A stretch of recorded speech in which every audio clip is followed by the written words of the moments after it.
সকাল থেকে সিরাজগঞ্জে যমুনার পানি শহর রক্ষা বাঁধের হার্ড পয়েন্ট এলাকায় বিপদসীমার উপর দিয়ে বইছে। এতে প্লাবিত হয়েছে জেলার অনেক নিম্ন ও চরাঞ্চল। পানিবন্দী হয়ে পড়েছে বহু মানুষ, তলিয়ে গেছে আমন, পাট ও শাকসবজি ক্ষেত। এদিকে পানি বাড়ায় যমুনার ভাঙনে প্রতিদিন বসতভিটা হারাচ্ছেন সদর উপজেলার কাওয়াকোলা, কাজীপুরের খাস রাজবাড়ী এবং শাহজাদপুরের জালালপুর ও পাঁচিলের অনেক মানুষ। আমাদের এলাকা অনেক পানি, ঘর বাড়িতে পানি উঠছে, আমাদের যাতায়াত অসুবিধা হচ্ছে। কামাই কাজি করা কষ্ট, গরু ছাগল পালা কষ্ট, বাজারঘাট করা কষ্ট।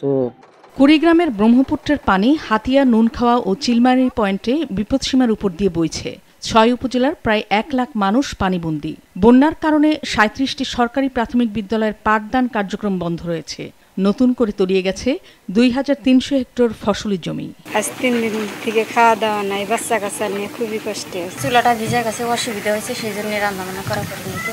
যে সরকারিভাবে পর্যাপ্ত ত্রাণ মানুষের হাতে ইউনিয়ন পরিষদের মাধ্যমে পৌঁছায়নি।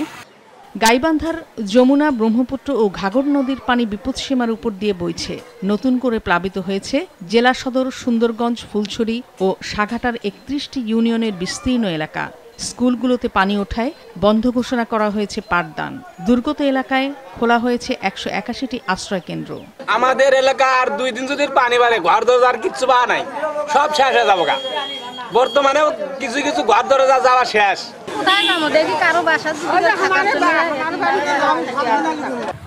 রাজবাড়ীতে পদ্মার পানি বাড়ায় আশেপাশের নিম্নাঞ্চলের বাড়িঘর, ফসলি জমি ও রাস্তা পানিতে ডুবে গেছে। দেখা দিয়েছে গোখাদ্যের সংকট। গেল ৩ দিন পানি কমার পর ফের বেড়েছে সুরমার পানি। এতে দুর্ভোগ কাটছে না সুনামগঞ্জের জামালগঞ্জ, তাহিরপুর, শান্তিগঞ্জ, জগন্নাথপুর ও ধর্মপাশা উপজেলার কয়েক হাজার মানুষের। বাচ্চা কাচ্চা নিয়ে খুব কষ্টে আছে, এখন অন্যের বাসায় আছে। ঘরের মধ্যে পানি, দোকানের মধ্যে পানি, আমরা করতে কি বাড়িতে পারি না। এই যে বাজারে আইসি, বাজার থেকে যদি আমরা নৌকা চালা যাওয়ার কোনো ব্যবস্থা নাই। জামালপুরে যমুনা ও ব্রহ্মপুত্র সহ সব নদ নদীর পানি বেড়েই চলছে। প্লাবিত হচ্ছে নতুন নতুন এলাকা। এরই মধ্যে নদী তীরের ফসলি জমি, বাড়িঘর, পুকুর, রাস্তাঘাট তলিয়ে গেছে। পানিবন্দী হয়ে পড়েছে প্রায় ৪০,০০০ মানুষ। ঘর বাড়ি সব নদীর গর্ভে যেতেছে, বাড়ির পানি, উপরে বৃষ্টি। আমরা কই থাকবো, কই যাবো, পুরি কি করছি, পানির বেগরে খাওয়ান দাওয়ান, চলাফেরে সব কষ্ট। আমাদের কল ডুবে গেছে এই 2 দিনের বৃষ্টির পানিতে। এখন মন্দির থেকে আনতে যাচ্ছি। আমার এই যে হাঁক ঘর ভাঙিয়ে নিচে গা, এর ঘরে এই যে বেড়া উড়া সব বন্যা নিচে গা।